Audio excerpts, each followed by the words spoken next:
So I think it's already 9 o'clock in US at the East Coast. So it Yes, is 3 indeed. o'clock p.m. in Poland. So let us start this seminar. So we are very, very pleased to have a guest, not directly from Italy, but from US, Lorenza Viola, now at the Department of Physics and Astronomy in Dartmouth.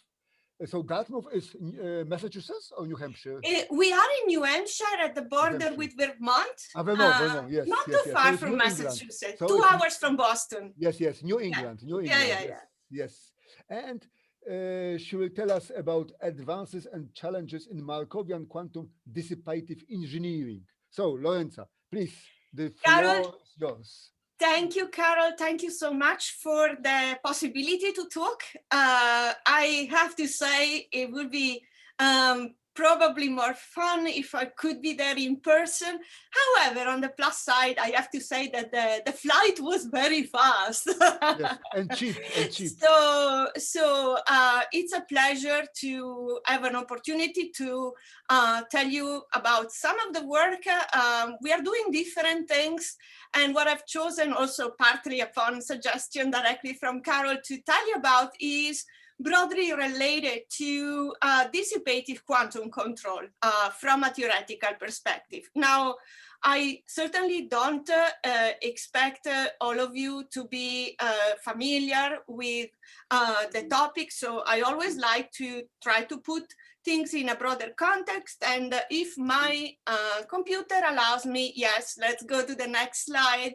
What are we talking about, broadly speaking? The overarching challenge is engineering, which means two things. It means being able to first characterize, maybe even from a mathematical existential point of view, and then construct with actual recipes, open quantum systems, by which I mean open systems which might be consisting of few degrees of freedom, but also down the line, very many degrees of freedom, many body systems. I know, although I didn't listen, that earlier the same day you had Sarofazzi also presenting material partly related to control of many body quantum systems. So there is definitely an overlap and synergy between what we are talking about here. But let me make this a little bit more precise. When I think about an open quantum system, clearly we are thinking to a target system of interest that's going to be a quantum system, which is interacting with an environment. My environment is always green, as it should be. So in the environment, as you can see, I have divided, and I will explain, two contributions. One, which is actually what we think like an uncontrollable component, which is usually a thermal bath. But then there can also be some auxiliary quantum system that we might have control over. So in thinking to control of an open quantum systems, actually we can have the openness of the system, like I put it here, can be both a curse. It can make things harder, but it can also be a resource, a boon for control itself. And indeed, looking through the years and still through the literature, I would say that there are two largely coexisting and complementary philosophies that we have towards control of open quantum systems. And it's all a matter of what degrees of freedom are controllable or not. By this, I mean that we can view the environment as something detrimental, as an enemy. And by this, I mean that if we have our system that is coupled to quantum or classical uncontrollable degrees of freedom, and the target would be a unitary dynamics, that's what we would like to design, then the coupling with uncontrollable degrees of freedom we know induces unwanted non-unitary effects such as decoherence, dissipation, depolarization, all of that. This can happen either at the Hamiltonian level, or even if we have a quantum circuits, you know, the gates can all go wrong. in that case, if the environment acts like that, then certainly the role of control is going to be one that has to suppress the effects of these unwanted degrees of freedom. It has to mitigate the effects of quantum noise. And a lot of work has happened and is still happening in terms of improving the resilience of the hardware for quantum information processing, for instance, and quantum science application more generally against noise effects, or designing active protocols such as quantum error correction protocol, dynamical decoupling, that are able to reduce the effects of the noise. And something that is happening a lot in recent years, and I am myself also working in that direction, is how to use control techniques to actually identify the degrees of freedom that are causing the noise, and for instance, determine their spectrum or their spectra from accessible data and measurements. And the idea, if the environment is an enemy, is that so long as we are able to suppress it to some extent, then we are back to a unitary, coherently evolving system. And at least from the theoretical point of view, unitary control theory is reasonably well developed. Now, on the flip side, like I said, it might be possible that what we call environment actually comprises some degrees of freedom which are accessible to a certain degree of initialization, measurement, control. So if we have access to such a controllable auxiliary quantum system, then we can view the environment overall as a resource, because it can help us to design a target open dynamics on the system itself. In either continuous time, it can be, you will hear also from me about master equation, Limblad master equation. It could be a sequence of dissipative maps, but something that for whatever reason you are designing with a purpose in mind. So that in that sense, it becomes an ally, no longer an enemy. This is where we are generally thinking to control for quantum reservoir engineering, broadly speaking. And in that case, the openness, the fact that we have non-unitary effect, the fact that we have dissipative effects, is something that aids to affecting quantum tasks. And of course, I should also mention that among open dynamics, measurement is also a quintessential one, which enables feedback, for instance. And from that point of view, developing part of me is working in mathematical control theory. And from the point of view of developing, let's say, a general system theoretic framework for open system control, we are still working on that, and the full scope of dissipative control, I would say, is still far less developed than the unitary counterpart. And that is what I'm going to focus on in this talk. That being said, I also should, give proper justice to the early contributions in this field. The idea that non-unitary control resources, and actually reservoir engineering, are a useful toolbox is not a new idea. And indeed, usually reservoir engineering is something that Ignatius Sirac and Peter Zoller, Poyatos, they are credited for. However, I would also like to stress that within quantum computation, we often take it for granted that access to non-unitary control resources is available. Is really crucial, because we couldn't have a quantum computational model without the ability to initialize qubit and to reset qubits.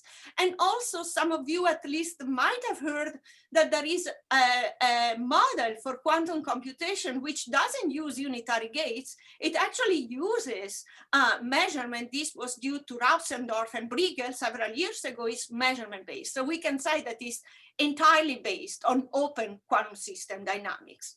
Also, I should say that as far as I'm concerned, the idea of engineering open system dynamics is something that has been with me for a long time. It kind of took a lot of my effort since my early day working in quantum control with Seth Lloyd at MIT.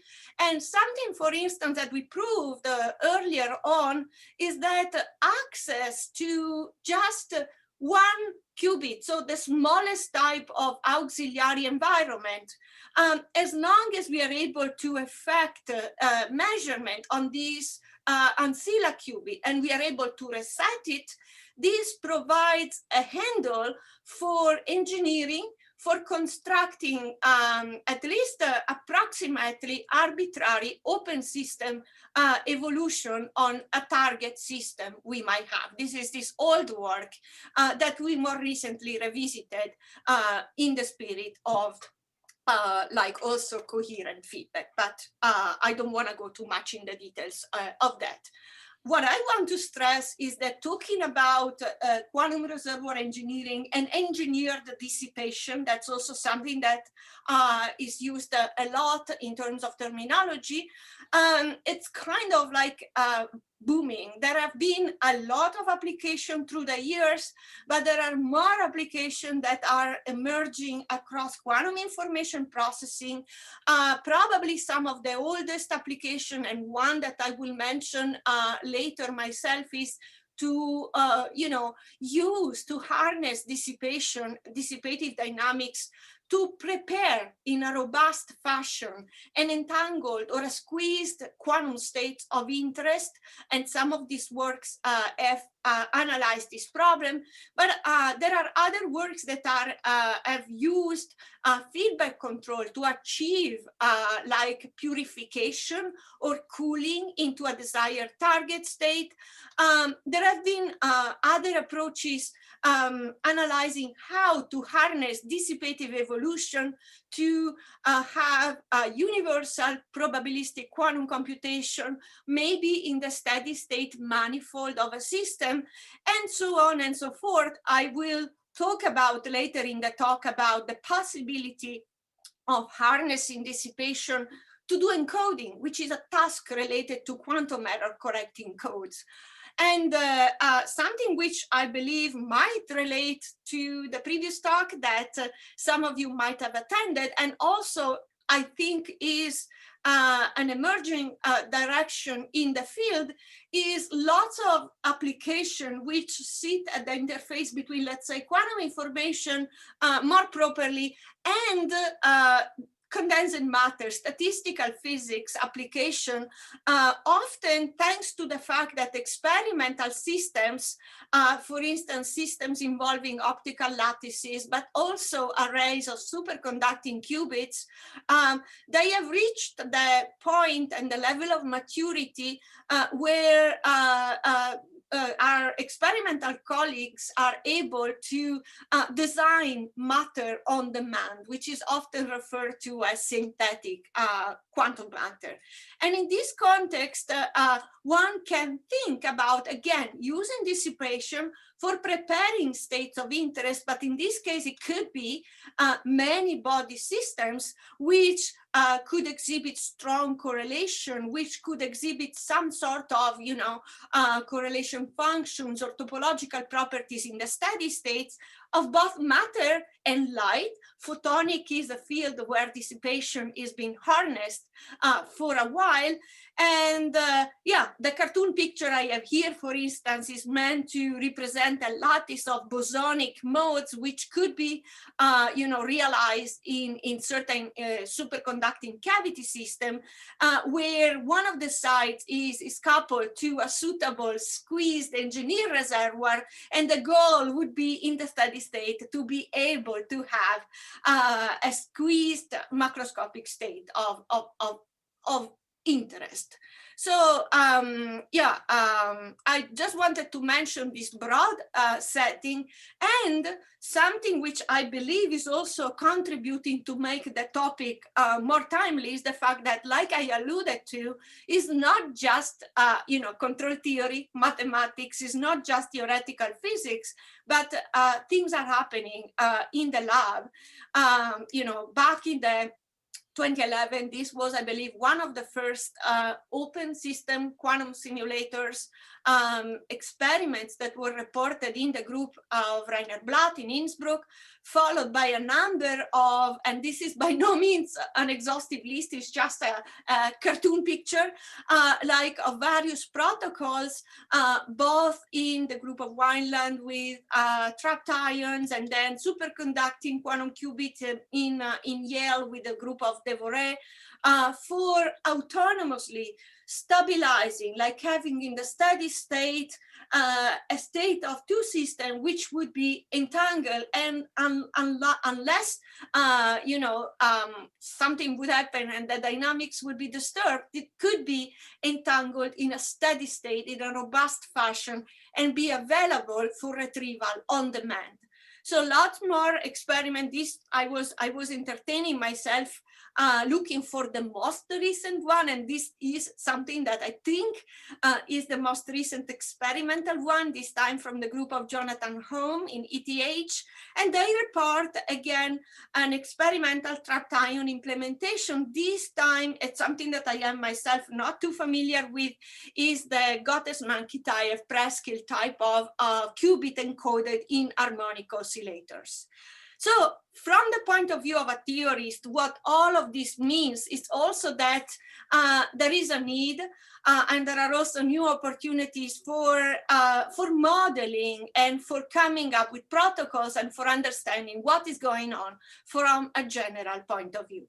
So with that, let me refocus a little bit more closely to one broad task of interest, which is quantum stabilization in the language of control theory, which means designing open system dynamics such that a desired state or a set of state becomes globally asymptotically stable. So this is a way, it's actually a stronger requirement than just preparing a state or a set of states.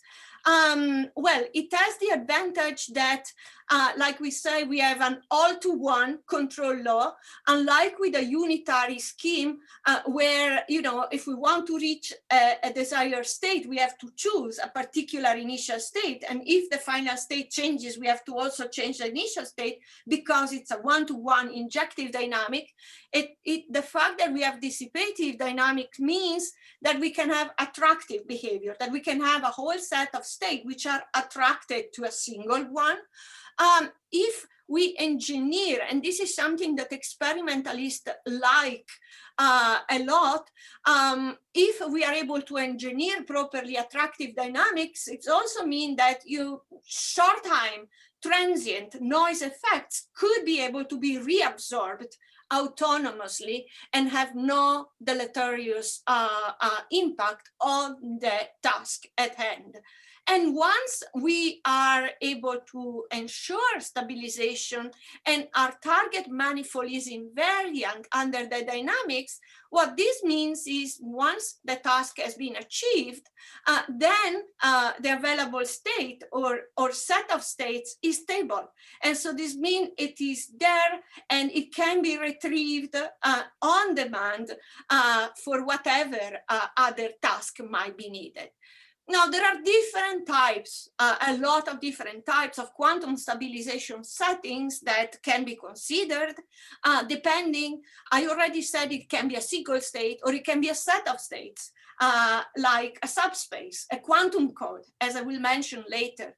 We can have dynamics, which is continuous in time, as you will hear soon, or it can be discrete. I like to think in terms of like dissipative quantum circuits as well, where we put together CPTP maps, completely positive trace preserving maps or quantum channel in a desired way. And also the control assumptions can change the problem a lot. I will focus on open loop applications of control, meaning there is not going to be necessarily feedback loops in place. But for instance, two ingredients that can change the problem quite a bit is whether we have only dissipative contribution or we want to address the interplay between dissipation and Hamiltonian control. And also whether the control resources, in theory, maybe we can take them to be very powerful and arbitrary, but in practice, there are going to be a lot of operational and physical constraints that, that experimentalists will have to cope with.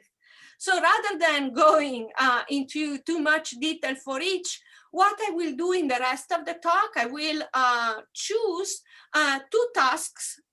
One is stabilization of entangled pure states. The other is going to be quantum information encoding. They both are going to use Markovian dynamics as an important setting for doing engineering. And some of the advances and the challenges that come up will be illustrated by example in these two settings.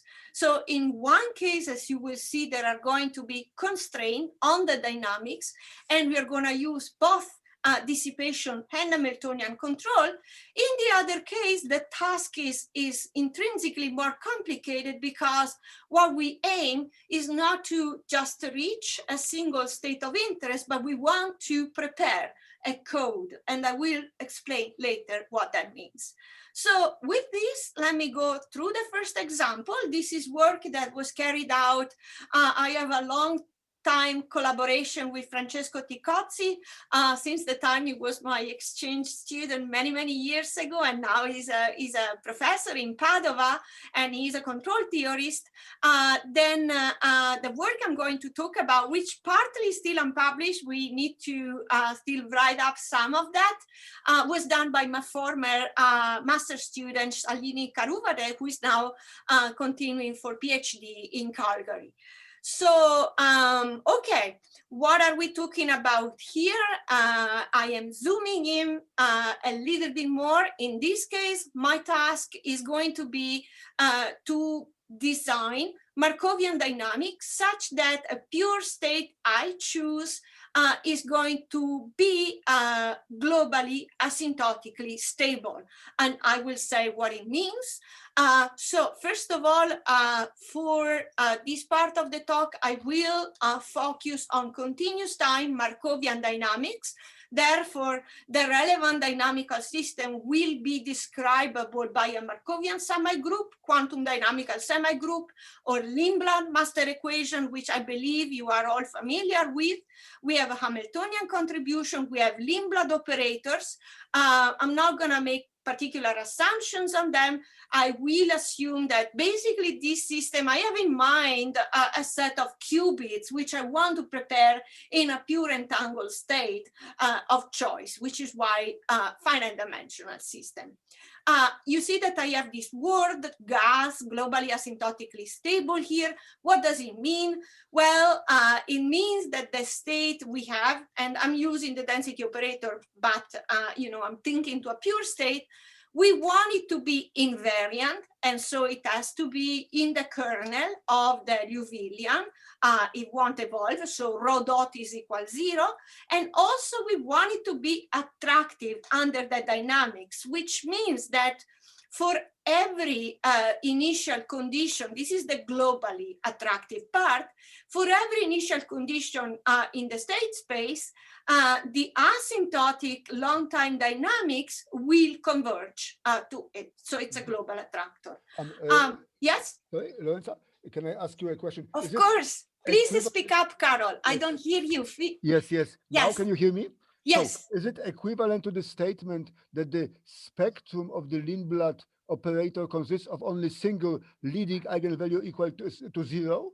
Because then all other eigenvalues are have negative imaginary They part? have to have a negative, strictly negative real part. And what you're looking here is that you're looking at the fixed point, but there has to be a unique fixed Yes, point. This so is it's not degenerated. So the Yes. statement is that this Yes. leading eigenvalue is single, not degenerated. Yes. Yes.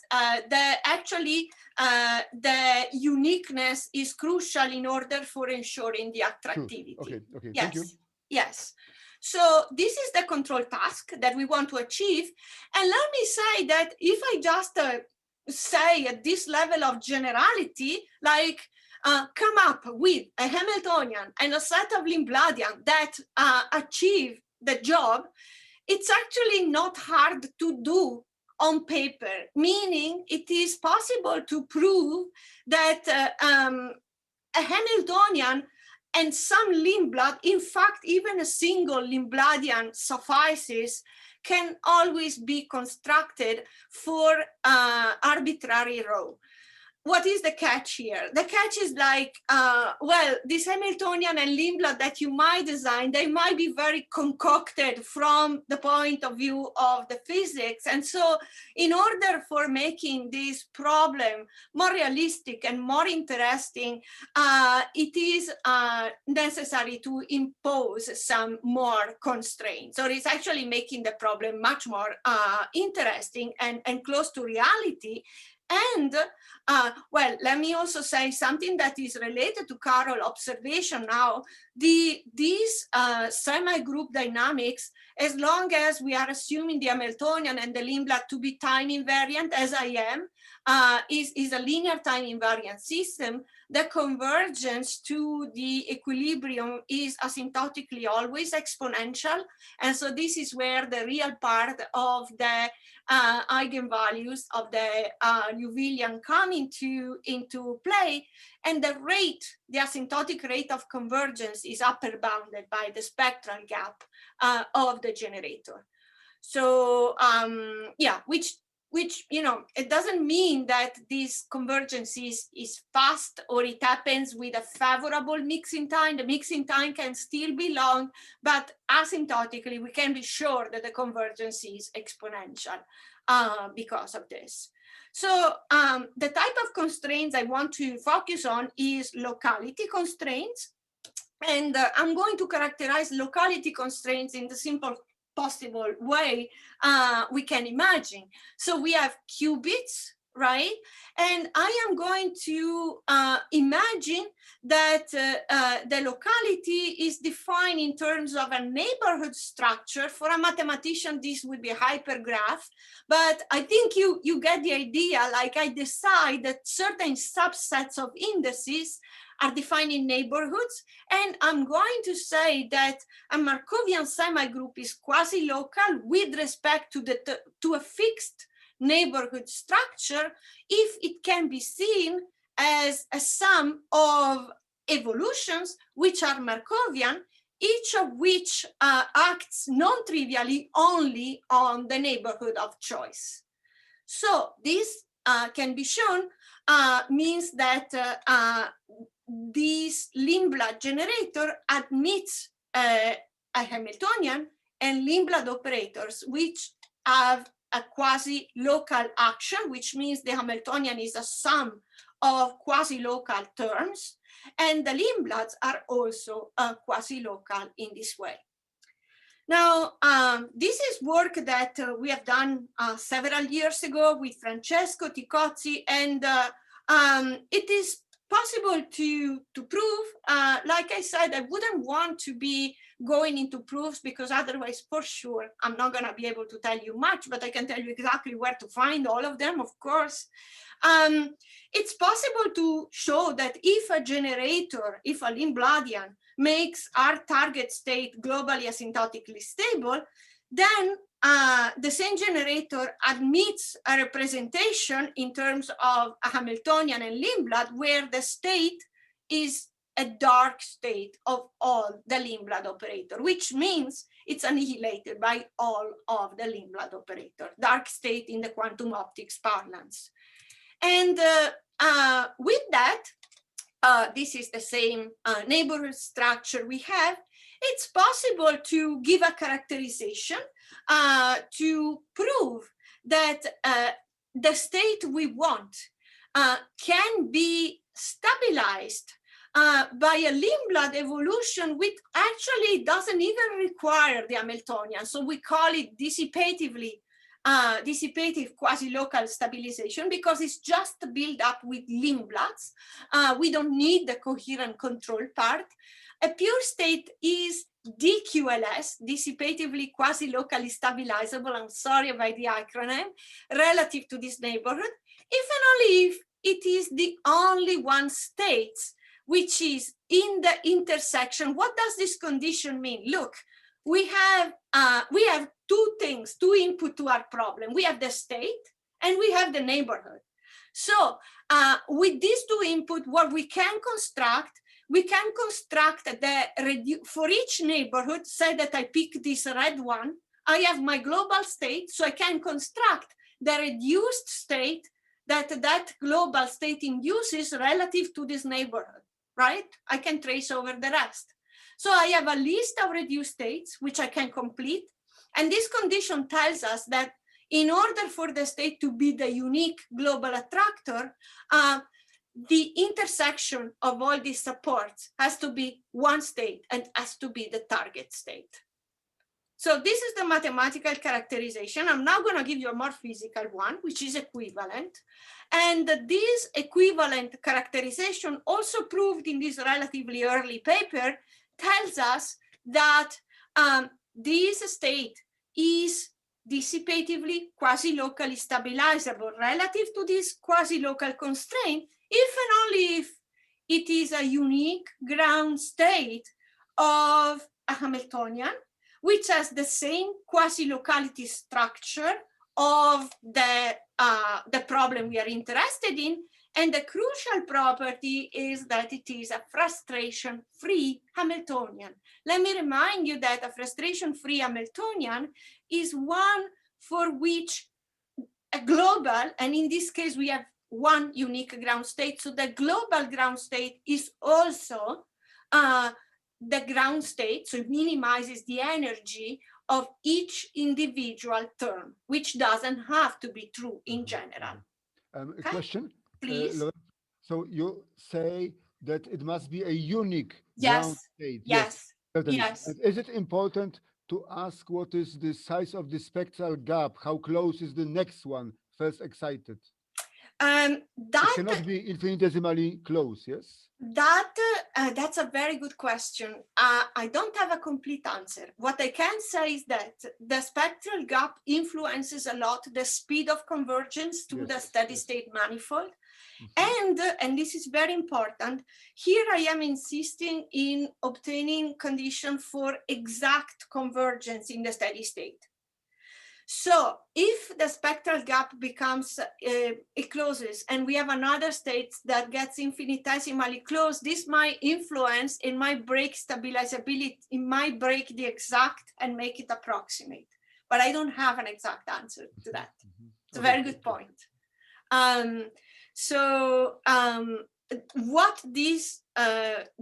Something which is truly important for notice, I am asking the state to be able to be stabilized without Hamiltonian controls. And the frustration-free ingredient is very important for that. This class of states, you might think, well, this is very restrictive.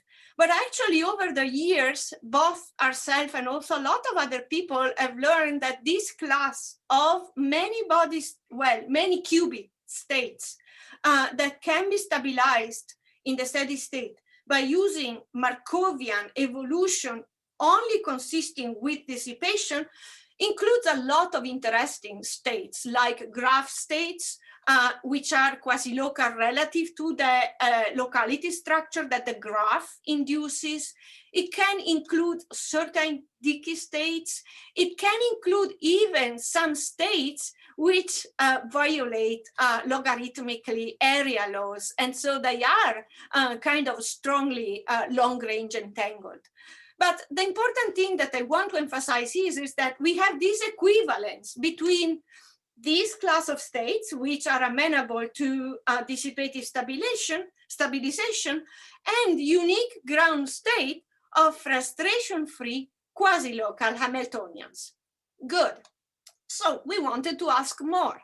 And we wanted to say, okay, what about characterizing pure states that might be able to be stabilized by more general Markovian dynamics, where I also use the Hamiltonian control? So because in the generator, remember, yes, we have Lindblad, but we can also legitimately use Hamiltonian control resources. So in that case, I will just drop the D, and we will say that if the state can be stabilized by a general Lindbladian that has both the Lindblad and the Hamiltonian, but is quasi-local, is just quasi-locally stabilizable.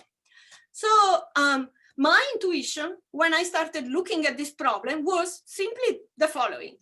Okay, let me think about a unique ground state of a quasi-local Hamiltonian that is not necessarily frustration-free. I was thinking that that would necessarily give me a pure state that I would be able to stabilize with a quasi-local semi-group having the same locality structure. Just as, you know, if I had frustration-free unique ground states, I was able to stabilize this without Hamiltonian. So those were, I had this intuition. So we started looking, is this intuition true or false? It turned out to be miserably false. So the question is, what is the interplay between the Hamiltonian and dissipative contributions here? What role do the unique ground state condition and the frustration-free condition play? And I would like to do this like not being too mathematical, just giving you the gist. So, first of all, we can easily characterize necessary condition that a state must obey in order for being quasi-locally stabilizable, in order for benefiting from Hamiltonian to help. So if a state is not stabilizable dissipatively, but we want it to be stabilizable with Markovian semi-group, it means that this subspace that I mentioned before, the intersection of all the supports, has to be at least 2, because if it would be 1, we would be done. And based on that, it is possible to come up with a characterization that the state has to obey. The Hamiltonian, is to be such that the span has to be invariant for H, and no other invariant subspace must exist.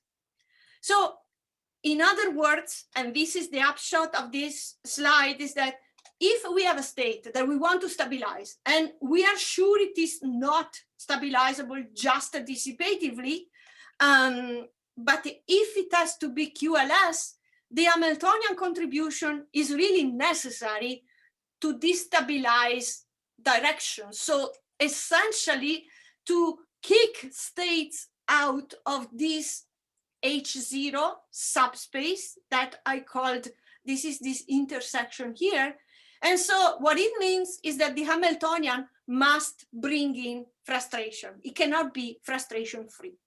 If it would be frustration-free, another thing that you can think about it, it is as if you are doing local cooling onto each component. And if you do local cooling, you are not going to be able to meet the condition to make the state stabilizable overall in general. Okay. So let's see first, this implication is false. And actually, we can prove it false by a very well-known example in quantum information processing, the GHZ state on n cubic. This state is probably never stabilizable only using dissipation. It turns out that what local dissipation can do, by which I mean quasi-local with respect to any reasonable locality constraint, what it can do is to stabilize the GHZ But if it stabilizes the G at Z with the plus sign, you also have the one with the minus sign. There is no way to locally distinguish the two. And so that doesn't work. So you will have a two-dimensional subspace. Yes. Always. Yes. Yes, which means that purely dissipative, there is no way to make it work. We need, so the question is, can we do it if we bring in some suitably engineered Hamiltonian? And the answer is actually, we can. And I also wanted to note, this might be related to a question that came up, the GSE state is actually a twofold degenerate ground state of a certain nearest neighbor frustration-free Ising Hamiltonian. But it is twofold degenerate. So nevertheless, if we construct a Hamiltonian, the trick here is to construct a Hamiltonian which is designed so that it's able to differentiate between the state with the plus and the analogous state with the minus. And it turns out, we did it in detail, that it's possible to do that. So although I'm not claiming it is possible in a scalable way, as the network of qubit grows large, the locality notion, the size of the neighborhoods also grows. It has to include half of the qubit. But you know, for the purpose of understanding the implication, meaning, do quasi-locally stabilizable state always have to be unique ground state of quasi-local Hamiltonian? The answer is no, because we have one, the GHC, which is quasi-locally stabilizable, but is not a unique ground state. It's degenerate. On the other hand, turns out another very famous state, which this time is another multipartite entangle, which is the W state on n qubit. It's a different type of entanglement that it has. It's a permutation invariant state. It also turns out that these states, if we look at reasonable neighborhood structure, unless we include the whole network, it's not stabilizable only with dissipative resources. And in this case, it turns out that what the dissipation can do is to take us on a subspace, which is again two-dimensional. In this case, it includes the W state, but it also includes a product state, which is all 0, 0, 0, 0, as you can see. In this case, however, it is easy to see, and this was known in the literature, that W state is a unique ground state, actually of a very quasi-local, of a nearest neighbor Hamiltonian. So it is a unique ground state. But it is also possible, and initially we did it by hand. So Shalini, my student, set herself up. She constructed a Hamiltonian for 5 qubits on a line with nearest neighbor coupling. So we know that the W is a unique ground state, but it is possible to see that any Hamiltonian that is designed to stabilize the W, so we know that the W has to be in the kernel of this Hamiltonian, also has this other state in the kernel. So we can prove that there exists at least this example that fails the necessary condition for stabilization. So again, we find out that this other implication doesn't go through. So it's not true that unique ground states, contrary to what I was expecting, they always can be stabilized. It's not true that if we have a unique ground state of a quasi-local Hamiltonian, we can find a Markovian semigroup with the same quasi-locality structure that is able to cool the state in that. Well, mathematically, we really wanted to understand what was going on. So we were able to prove, and this proof is not written down yet, but hopefully will be this year, that that necessary condition that I had is also sufficient. Since I would like to tell you about other things, I would not want to go into the details of this. It is key actually to let multiple Lindblad operators to act on the same neighborhood at a time. But the upshot it is that the necessary condition turns out to also be sufficient. And this allowed us to also show that the W state on n qubit, which remember we knew from independent results from the literature, Dagmar Brass and Chiara Machiavello, they had this 2005 paper where they showed that they are unique ground state of nearest neighbor Hamiltonian. Thanks to this result, we could also show that they are quasi-locally stabilizable, but only below 4 qubits. So as soon as we go with 5 qubit and above, they are not able to be stabilized, despite the fact that they are unique ground states. So, the conjectures that I had in both directions, they don't hold true. We have this failure of stabilizability of unique ground states of quasi-local Hamiltonian. I find it surprising because it's very different from what happens if we are looking at unique ground states of frustration-free Hamiltonian. So clearly, this is telling us something about frustration-free versus frustrated ground states. Now, of course, you can say, well, how can we restore the intuition if I have a unique ground state of a quasi-local nearest neighbor or next to nearest neighbor Hamiltonian? Can I design a dissipative strategy that stabilizes it somehow? There are various ways to do that. Well, you might relax your quasi-locality notion. You can make your neighborhood maybe big, maybe hopefully not too big, but I don't know how big they have to be. You can also decide, okay, if it is a unique ground state of a Hamiltonian, let's leverage that fact.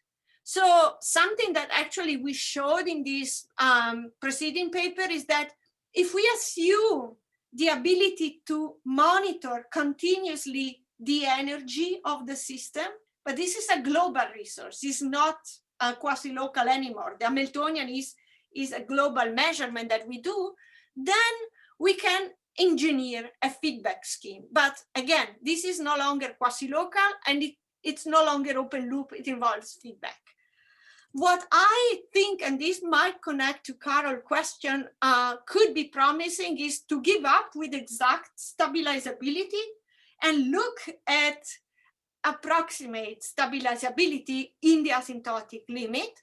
And so it would be, is it possible to identify and to quantify how close, if we cannot go there exactly, can we show that given the quasi-local constraint, we can construct Lindblads and Hamiltonians, which provably approximate to within epsilon the desired state. Now we have a conjecture here, but this is still really work in progress, and it is as far as we went with this problem. So in that sense, that's kind of like leaving questions open. But because that was meant to be the first application, I think, if I may, I would like to spend the remaining time, 5, maybe 10 minutes, telling you about. Could I have a short question? Absolutely, please. Yes. So here the word generic, does it mean typical or random? No. Where do I? Here, generic, yes, generic injective MPS. Yes, in this case, I think this is not my work. This is work by Norbert Schuch and Chirac, and it goes very deep into the matrix product state type of. I believe that there is a randomness condition that is implied here, and there is an ensemble or family of those matrix product states, isn't it? They are injective. It gets very technical, but I do think that they mean generic, meaning chosen randomly with respect to a suitable measure. But it's not our measure. It is a complicated measure that contains the bond dimension of the states. I would be happy to look into this and also into, I'll tell you later, maybe for a random project. Not a random project, a project on random evolution. Okay, thank you, thank you. Okay, maybe I will tell you a little bit about the dissipative quantum encoders, for which, however, at least the good thing is that this work has been written up, and so at least I can point you to a paper. Actually two, but the more complete account is in this paper, which is about to come out in Quantum Information and Computation.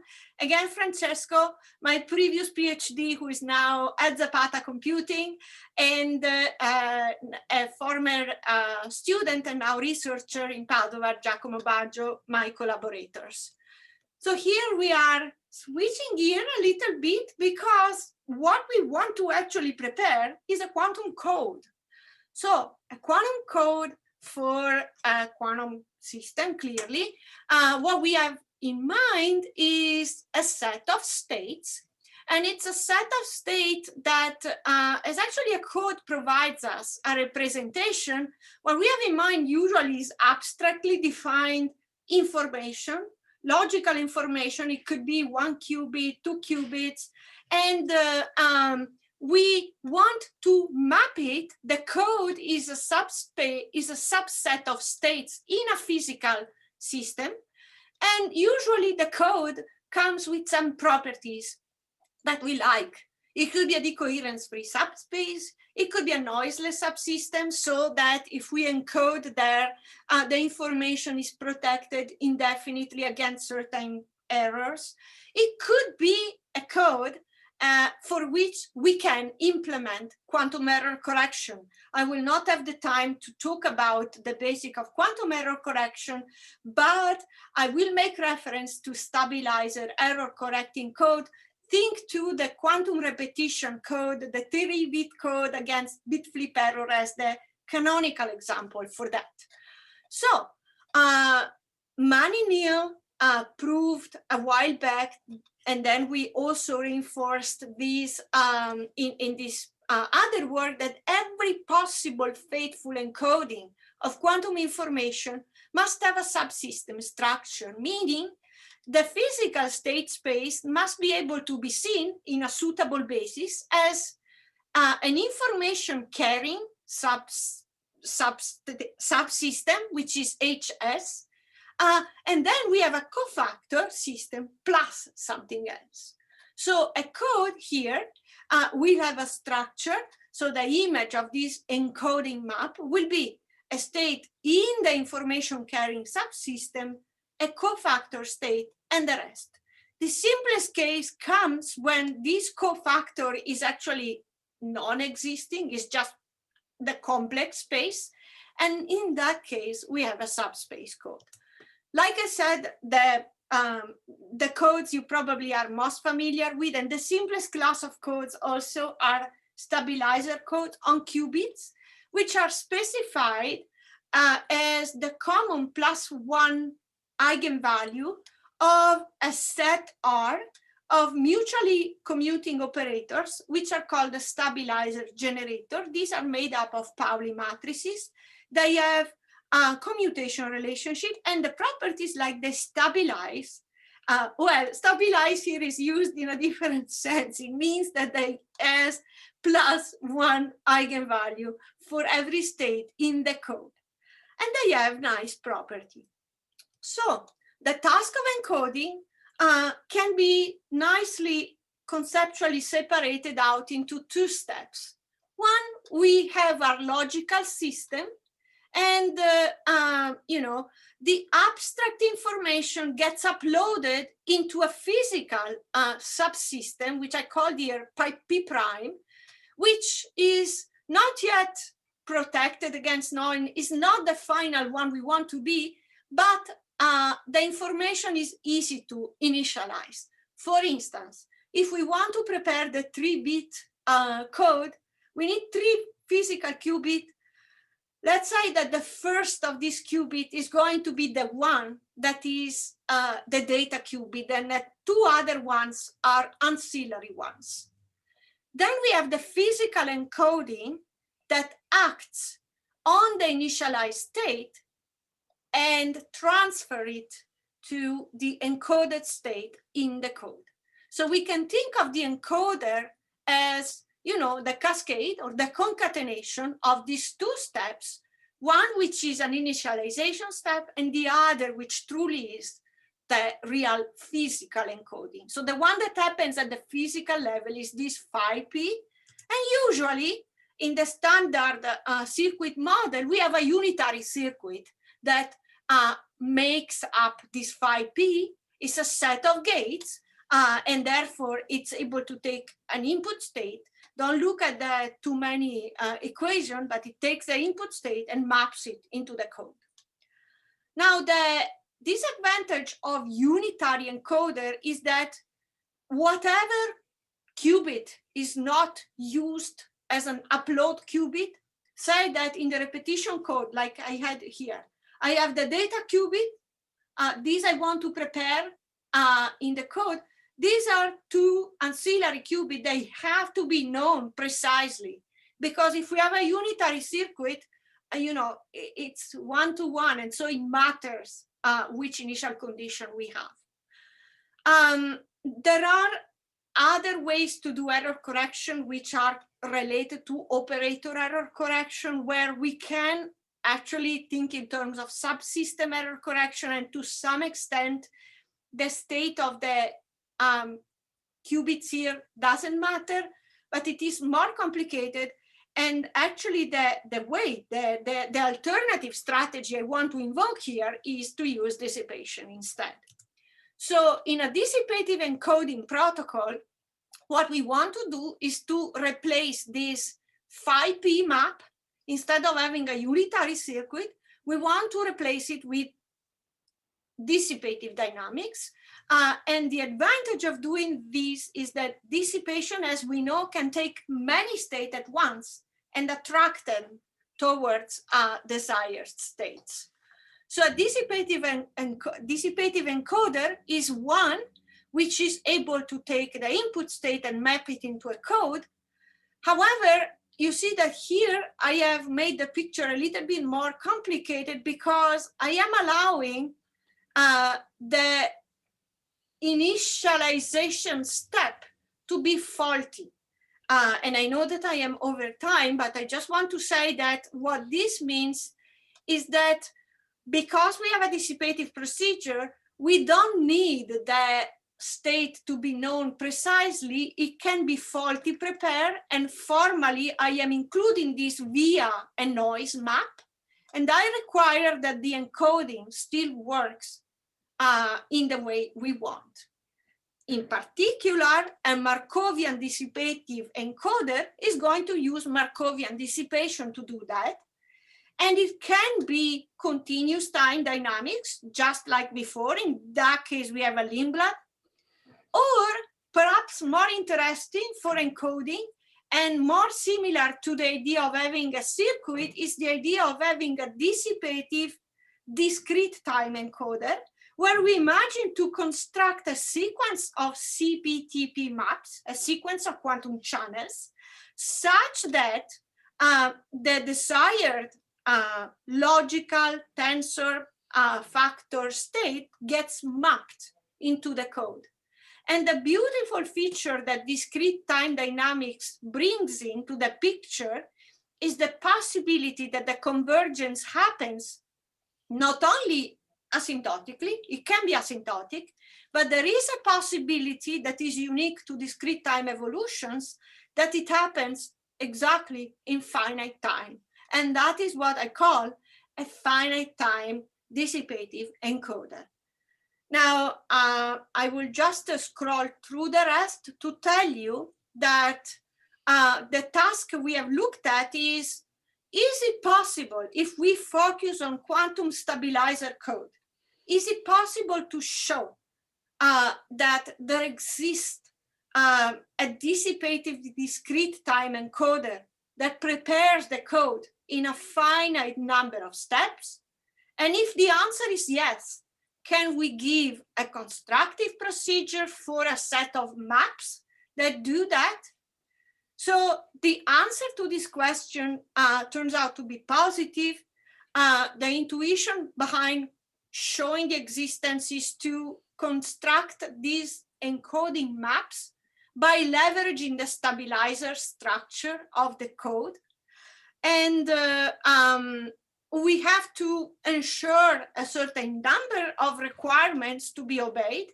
But it turns out that they can be consistently obeyed for stabilizer codes. Again, I am leveraging heavily the properties of stabilizer error corrections. And the proof is constructive. So we can come up with a set of maps. The number of these maps is determined by the number of stabilizer generators of the code. And we can also characterize the basing of attraction. So the basing of attraction is related to the extent of the robustness of the initialization that we can tolerate. There are examples I could give you. I was picking up here the 5-qubit code, which is the smallest code that can correct for arbitrary single qubit errors. And it's the smallest one that can do that. So in this case, we have the code work, we have the stabilizer generators, which are 4 operators. The code encodes 1 logical qubit.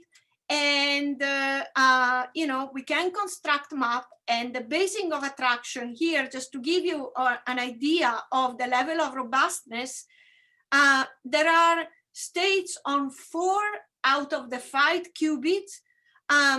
As long as the states of these 4 qubit obeys this condition, the dissipative encoder works just fine as it should. So with this, I think this is my conclusion slide. I would like the main message that I was trying to convey is that dissipative engineering is a rich framework for thinking of control of open quantum systems and for achieving tasks which are of interest in quantum information processing and beyond. I have selected 2 out of many tasks, showing how sometimes intuitions don't necessarily go through the way you would think of, and how in particular unique ground states of quasi-local Hamiltonian need not always be exactly locally stabilizable. So a local cooling strategy that prepares them exactly need not exist. And then I have also argued that in order to achieve quantum encoding of information, we can use dissipative maps, and they offer advantages in terms, not that much in terms of speed up. There is work by Fernando Pastavsky and collaborator. It's called no speed up by dissipation. The number of steps, there isn't that much gain with respect to unitary encoding, but where there is a gain is in terms of tolerating initialization errors.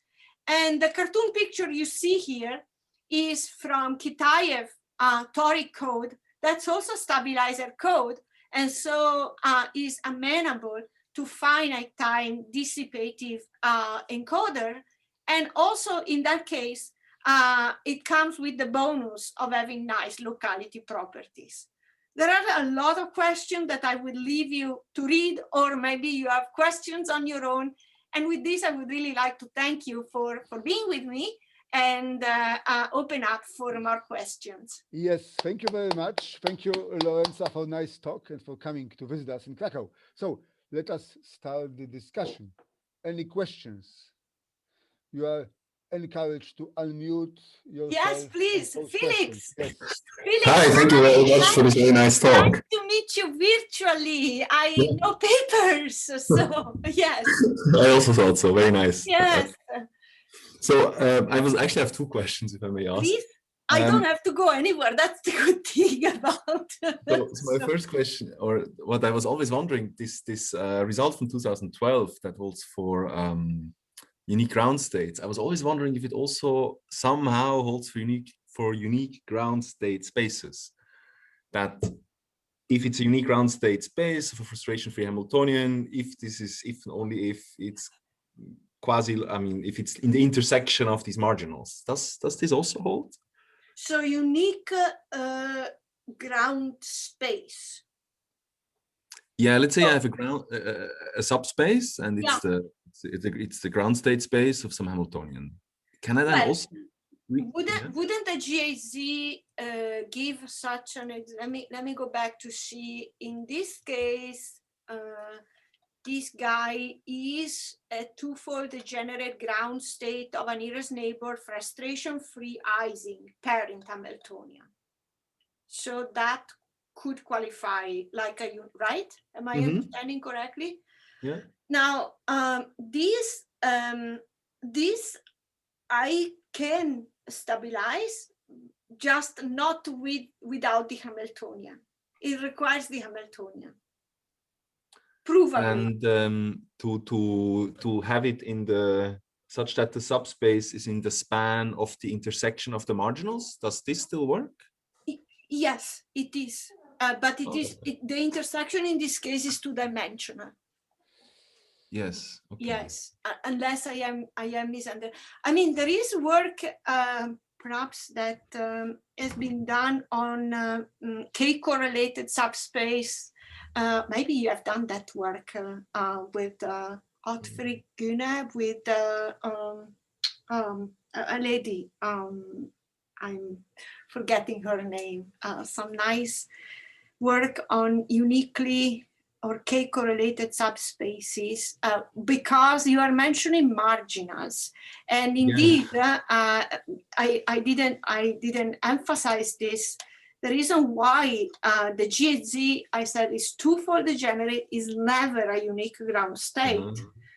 The reason why it fails to be a unique ground state, or at least one way one can see this, is because it is never uniquely determined among all states, is never UDA, is never uniquely determined by its quasi-local marginals, because the local marginal are never able to zoom in between these two states, essentially. The one with the plus and the one with the minus. Okay. So if I understood correctly, so if I have a ground state space, I can also reconstruct it by taking the intersection of the marginals. Yes.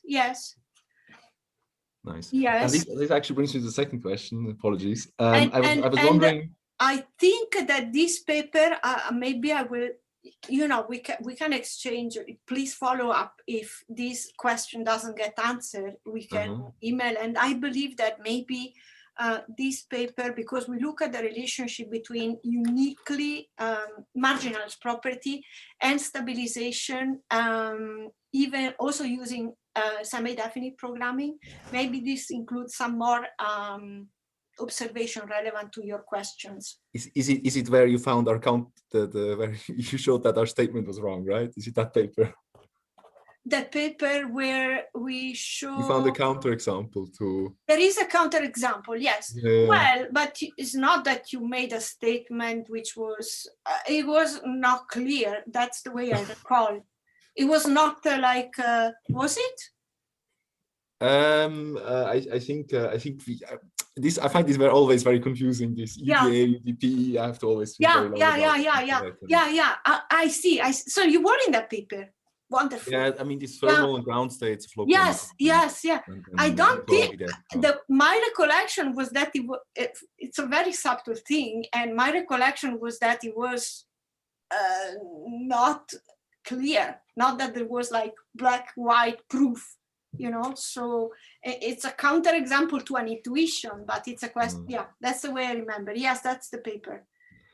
And may I ask something else? I was really wondering, like this, when one looks at the span of the intersections, then essentially this gives one a reconstruction procedure, right? One takes the marginals and one takes intersection. Yes. And this really, so there's two things. One is, I was always wondering whether one can make this efficient, say in the case of matrix product states, because there, if there's injective MPS, one should expect one can reconstruct them. Right. This and the other, but I never really understood how. And the other thing is whether if one has quantum Markov chains in the sense of mutual information across a bipartition, across the middle thing is zero. Yeah. Whether quantum Markov chains, because they also have a reconstruction formula, which is very similar, right? You thinking to local tomography? Are you thinking to local tomography schemes and things like that? I was wondering if quantum Markov, because quantum Markov chains, one knows how to reconstruct. And whether there's some relation between quantum Markov chains and this intersection formula with the spans. Yes, I think there is a point at which, oh my gosh, I'm rusty on the Markov chain. We do mention them at some point. Can you allow me to go back to, because honestly, it's also been a while that this particular aspect we haven't looked at, and I would be very happy. Are you still working in these directions? Sometimes, yeah. I mean, me too, yes, because my former student is now working on slightly different things with Barry Sanders, and we have material that needs to be finished, but you know how it goes. And also some of these problems, you get stuck and then you have to leave them and then get back. You know, I would be very happy to revisit and to share thoughts again on this. Yeah. Okay, thank you very much. Are there further questions? Yes. Please.